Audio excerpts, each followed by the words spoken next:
Good evening and a good day. This is Blacklight on Sports. My name is Charles Hallman. I'm Dr. Mitchell Palmer McDonald. We thank you for joining us. Tonight we have with us, we want to say the longest tenured black men's basketball coach in colleges and university here in Minnesota. He'll correct us if we're not correct with that. Abe Woldeslassie. Did I get that right? Yeah, that's good. That's good. That's good. Great Thank to be here today. Thank you guys. Thank you both. you. We thank you. Coach, you've been very successful at Macalester. You turned the program around from where it wasn't getting a lot of wins to being successful. You came as close to winning the conference. Just talk about a little bit about your journey, how you got to where you at today at Macalester. Yeah, well, born here in Minneapolis, Abe Northwestern Hospital, not too far from here, and then grew up on 4852 Clinton, so not too far from here as well. Um, so this is home, and it's great to be back. And yeah, I grew up again in South Minneapolis, and very proud to be from here. I graduated from Macalester in 2008, and then started my coaching journey. I worked out in Vegas for a little bit at a prep school called Impact Prep Academy, and then I moved out to the East Coast after that, and then coached at a few different colleges, and then came back here in 2018 to be the head coach. So now, going on year 7, and very blessed and grateful to be back home. You, again, it's being an MIAC, which is not a lot of black coaches. You are the only one at this point, correct? Yep, on the men's side, the MIAC started in 1920, Mhm. and now we're 104 years in. I'm the second ever men's black head coach. So 2 in 104 years, which obviously is not good, but I'm the second. Yeah. I'm always impressed with your energy on the court. I mean, you don't sit down. You're constantly moving up and down the floor. You're very excitable in a good way. How was that in terms? I never saw you play college basketball, high school basketball. So how much of your playing enthusiasm goes into your coaching? Yeah, so much of it. I'm 5'7", I've always been the smallest guy on every team I ever played on. And so a way for me to be able to earn minutes to get on the floor was to show that passion, that energy, and be in better shape than the player I'm going against, and being able to communicate in a way that maybe other players who were more gifted athletically, size wise, I didn't have that. So I hope that when our players see me giving energy, and even the fans, they know that I care and that I'm giving everything I can. And when you come to a game, I'm at work, right? Like technically, I'm on the job, right? So you have all these fans and all these parents and all these players watching, and I want them to know, like, while I'm in my job, that I'm giving everything I can. So Mhm. Last season, you said you made history. I think that was the first time that McAllister ever played at the U since a long time ago, but also the first time the two black coaches on the sideline coaching their teams. Even though it was an exhibition game, it was still remarkable and historic, especially when one of your players went crazy and had over 30 points, almost 40 points in a game that didn't count, but he made noise and put the Gophers in a definitely in a sweating situation before they finally pulled it out. Just talk about the fact that you and Ben coach against each other because you're the two leading coaches in Minnesota yeah, colleges right now. yeah, I thought it was an amazing experience for both of us, and I was grateful to Ben and Dave Thorson to give us that opportunity, to be able to do that, and amazing for our players. My dream growing up was to get a chance to play at that level, right? To be on a Williams Arena, be on that court, and I didn't play at that level, but I told our players before that exhibition that they were getting an opportunity that I could have only dreamed of. So I just asked them that night. We knew going into the game, whether we won or lost on the scoreboard, our record was going to be 0-0 after. So give it all you got. We were down 9 at half, and then we ultimately ended up losing by 22. But that was an exhibition. We had a couple starters out too due to injury, and so for us to compete the way we did, we had so many alums. Our president was there, some of my former teammates, and I know we did them proud. So. Um, Talk a little bit about your high school career and your collegiate career. Um, I think my father saw you He first did. in high school. I saw you a little bit in high school, but I also saw you when you were at St. Thomas prior to coming Yeah. to Macalester. But just talk about how all that played about and how that helped you develop Y- as a coach. Yeah, yeah, your dad did come. I remember him coming to one of our high school games for sure, and a few of our college games over. We had a Mhm. tournament over at Concordia St. Paul, and he'd come over to Macalester too. But again, like I said, I've always been the smallest guy in every team I ever played on. So um, I actually played in high school 2 years of JV and then 1 year JV/varsity when I Mhm. was at Holy Angels. And then Okay. I ended up transferring to St. Thomas Academy my senior year Okay. and then played varsity, started varsity and things like that. So it wasn't, I wouldn't say I had this smooth, historic playing career or anything, but I Mhm. like to think my story was one of perseverance, not giving up. Even AAU, I tried out my ninth grade year, 10th grade year, got cut both years.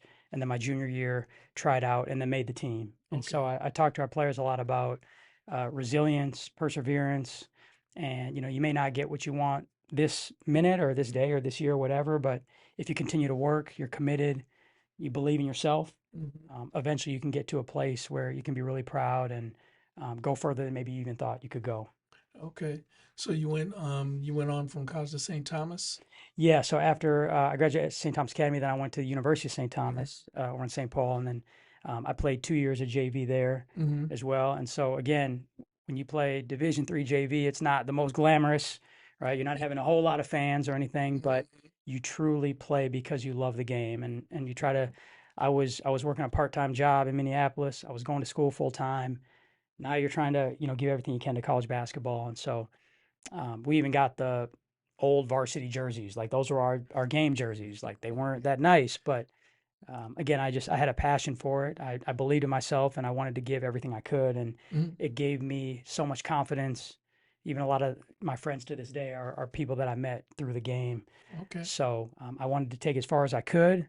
And then after St. Thomas, I transferred to Macalester. I was there my last 2 years, and I played varsity and finished up there. Okay. When you got the job at Macalester, what were some of the things that you did to change the climate of the program? Yeah, first thing was, hiring assistant coaches, right? You got to get coaches who believe, Mm-hmm. because the players are smart, right? These are college kids, and yeah, they were down. They'd only won 3 games the year before, and so Mm-hmm. you're already maybe struggling with some confidence. And so, getting coaches who can really teach, who can recruit, who can build up these young men. And we talk a lot about high school, as you guys know, right? High school is boys basketball, college is men's basketball. So we're really trying to build men and get them ready for life once they're done with the game. And so, I would say the first thing was hiring a great coaching staff, and then just really working with the players. And even though I went to Macalester, I was there at a different era than they were there, Mm-hmm. but yet I could still empathize with what it meant to be a student there, what it meant to be an athlete there, and I was going to give them everything I could. So it didn't happen overnight, but slowly but surely, we've improved each year. How do you feel? How do you feel now?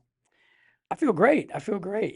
We have. I'm grateful to have an athletic director, Donnie Brooks, who I know you've met, who has been extremely supportive and has pushed us, I'd say, in a healthy way.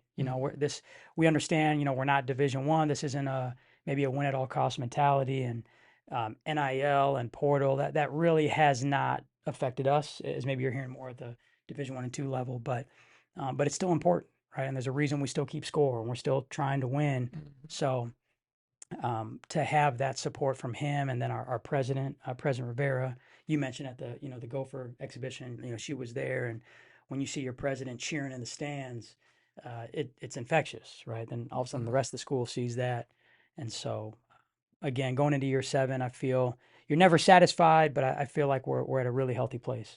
Okay. Me, I lost St. Thomas. They went on to D1. You picked up St. Scholastica. Correct. And has the conference balanced themselves out in terms of there's no longer the real top heavy and then it's everything else? Is it have it leveled out enough where it seemed to be more equitable and what I mean by equitable in terms of competitive, Yeah. as opposed to it was always seeing one or two teams, and then everybody else was fighting for whatever was left over. Yeah, I would say certainly from, the men's basketball side, we've had St. Thomas has been out of the league 3 years now, and there have been three different conference champions since they left. So, yeah, I would say that there is more balance. As someone who, like I said, I went to St. Thomas and Macalester. I actually like competing against them. I wanted to have that chance to beat them, and Oh yeah, of because course.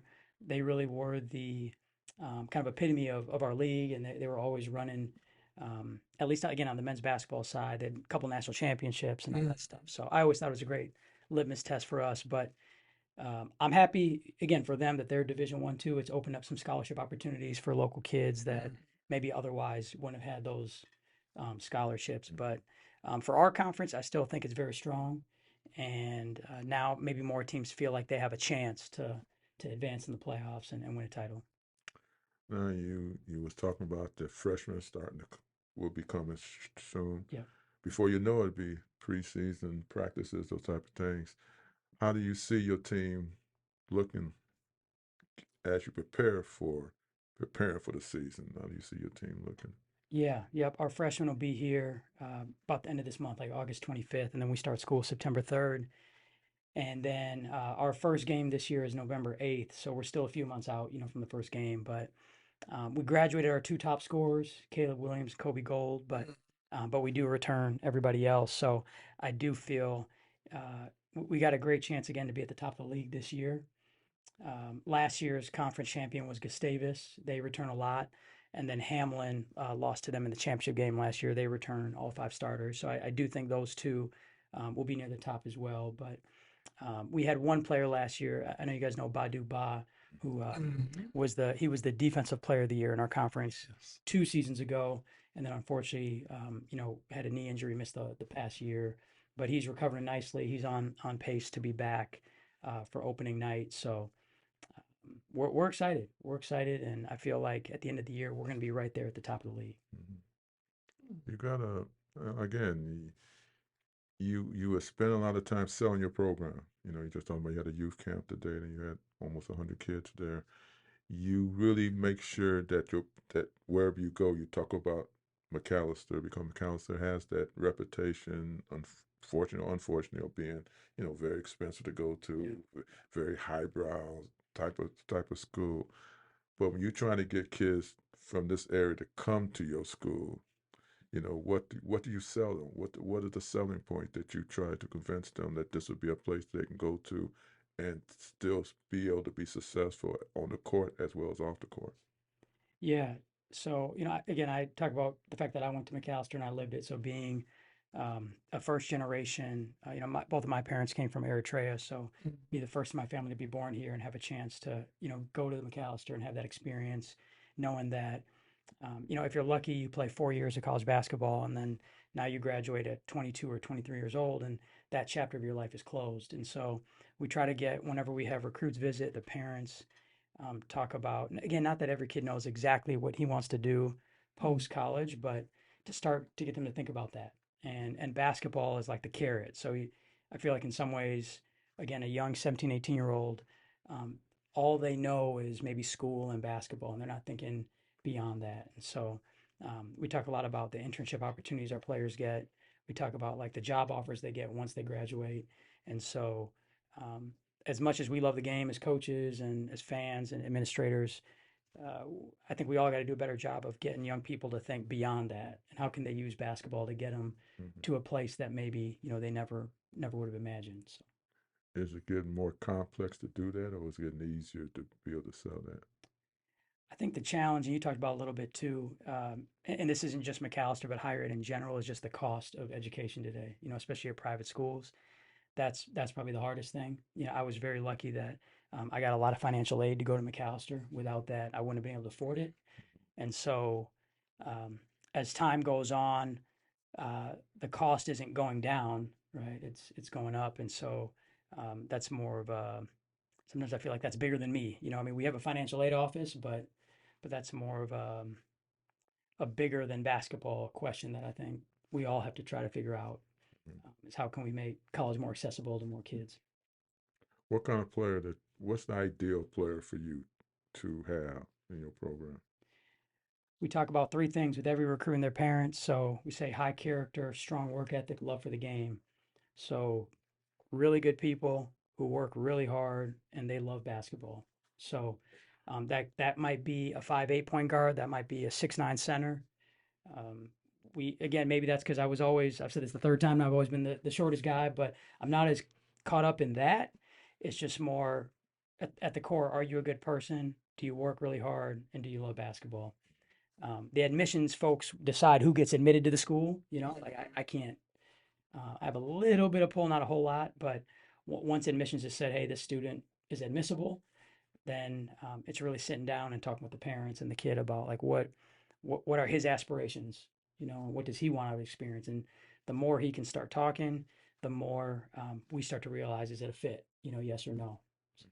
When did you realize that coaching was what you wanted to do? Yeah, when I realized David Stern wasn't calling my name in the NBA draft was the day I realized I was gonna no. You know, I've always, like I said, I've always had this love for the game, and even when I was a kid, my dad played a lot of soccer, and I love soccer, but I didn't love it like I love basketball. You know, I like games and practice was okay, but I just spent a lot more time on the court. And like I said, I grew up 4852 Clinton, just south of here, Mm-hmm. and we didn't have a hoop, and there was a kid a block up, and he had a hoop, and he never really used it. And so I asked his mom if, hey, you mind if I shoot here? She said no problem. And so after school, bus would drop me off. I'd go in, get some food, do homework, go to their house, and just start shooting. And just had this love for the game and wanted to take it as far as I could as a player. And then again, for most of us, we don't go on to play pro, right? So you turn on the TV and you watch the Olympics and you see all the Steph hitting threes and all this stuff. But for 99.8% of us, Yeah. it's done after high school or college. So so yeah, I would say in high school is when I started to think, man, like maybe coaching something I'd want to do. Whether that's I didn't know if that was the high school level or college level, but as time has gone on, I feel like I can make a bigger impact at the college level. Now, besides David Stern, who were some of the people that influenced you? As a that when I played, when you when you played, and then helped you, like, man, maybe coaching is something I want to, like, they kind of helped, they kind of guided you along. yeah. So when I was young as a player, a couple of the really big guards in the area were, Khalid El-Amin and Troy Bell. And so I wasn't anywhere close to them. But, when you're a young kid looking up to them, like, man, these obviously guys are two special guards. So as basketball players, I definitely looked up to them.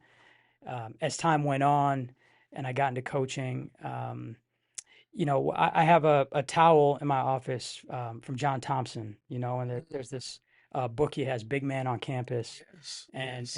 and in that book, he has a story about he had a flat basketball on his desk, and recruits would come in and they look at the flat basketball and he'd ask them what it meant, and sometimes they'd say different things, but the idea was like the ball is going to stop bouncing, right? And so it was kind of a physical object he could look at, but also they could look at when they're sitting in his office. And so now, if you come to my office and you look, I stole it from him. I have a flat basketball on my desk, and I have his towel, on my wall. So to have again a black coach who was so successful, that was at his school, that was a PWI, that did not have a lot of success, at Georgetown, and what he was able to do on a different level, right? Like I'm not. I want to be. I'm not comparing myself to John Thompson, but to see someone who was able to do that, maybe I can do something smaller, at Macalester. So Well, again, you and Ben Johnson are probably the two high-profile black coaches in college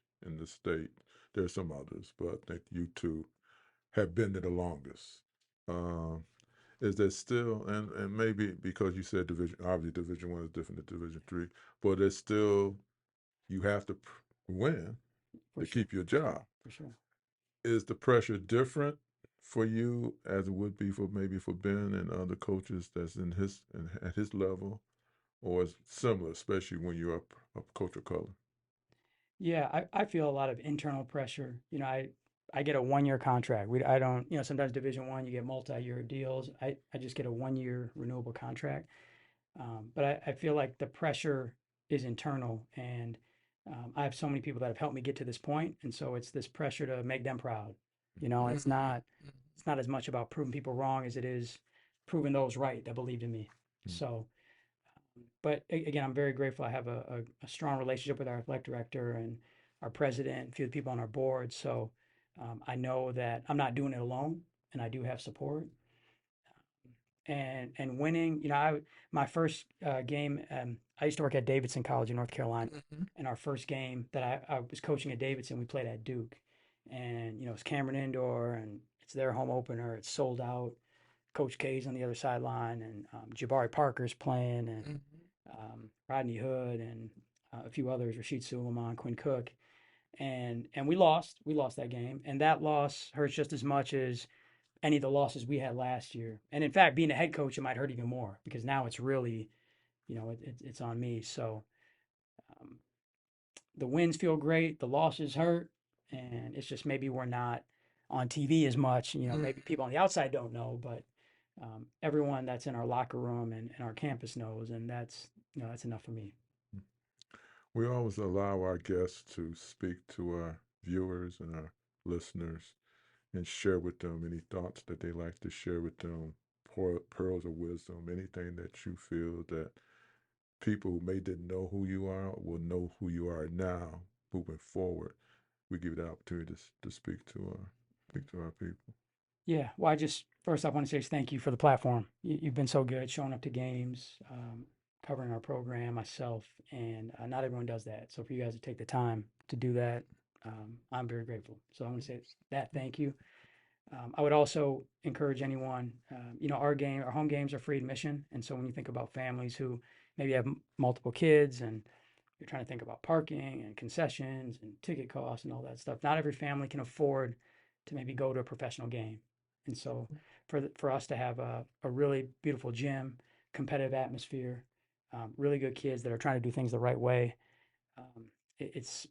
I think we're a team people can get behind and cheer on. And if we inspire one kid to now he wants to do better and do better academically and help around the house more and things like that, that's a win. That's a win for us. So I would just encourage anyone to come by, and my contact info is on the website. So if anyone ever has questions, whether it's about camps or clinics or talking to their kid or anything, I hope people will reach out. Okay. We really appreciate you taking time out your busy schedule. We know that summertime, coaches don't get a whole lot of time off, and we appreciate the fact that you could take time out to speak with us. So we always want to, our title says it all. We always want to highlight people of color who don't always get the kind of spotlight they deserve or should get. So we try to do that here, and we appreciate you spending time with us tonight. Yeah. Yeah, no, I appreciate you both, and looking forward to the next time we do this again. So thank you. Mm-hmm. All right, Coach Abe. Thank you.